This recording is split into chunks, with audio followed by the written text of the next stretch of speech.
In other words, all things exist through God's expressing to us through His Spirit that it's possible to live as free as the birds.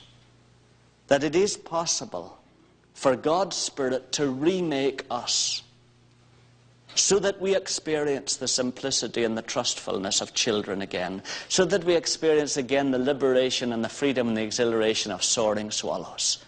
That it is possible to experience the cleanness and the freshness of the waves on the Hawaii beaches. It is possible to express and experience again the exhilaration of salmon that leap in the waters. It is possible because the same Holy Spirit that enables them to act like that way is available to us, really.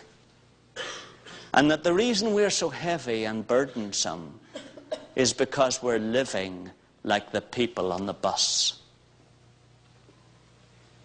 We're spending all our time and all our energies and all our thoughts on how to make the life on the bus, which is not at all our home, as comfortable and pleasant as we can,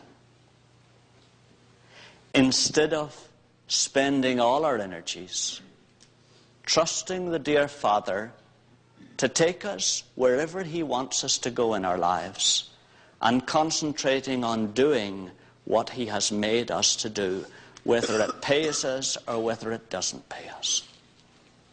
And the Holy Spirit is constantly speaking to all of us those things. So even old Audens, in headaches and in worry, vaguely life leaks away.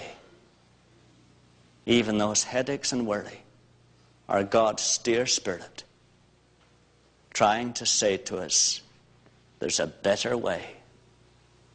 If you trust me, the Holy Spirit, and you begin to take me as your friend, and begin to take me as the Lord and the Master of your life, and begin to think what I guide you to think and do what I guide you to do, you'll begin to live like the freshest part of God's creation. Through Him are all things. And of course, the real reason for our whole existence is in that final preposition. It's the Greek word eis, auton. To Him, unto Him, and possibly even into Him. That's why we're here on earth. For that Spirit of God so to begin to mold our own lives and our characters that we are fit to live in heaven with our dear Father and His Son. That's it. That's it. He made us to be His friends, to live with Him forever in an infinite universe that has more exhilaration and more beauty in it than we have ever touched.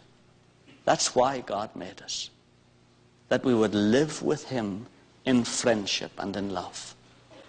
And it's interesting that the Greek word can mean into Him.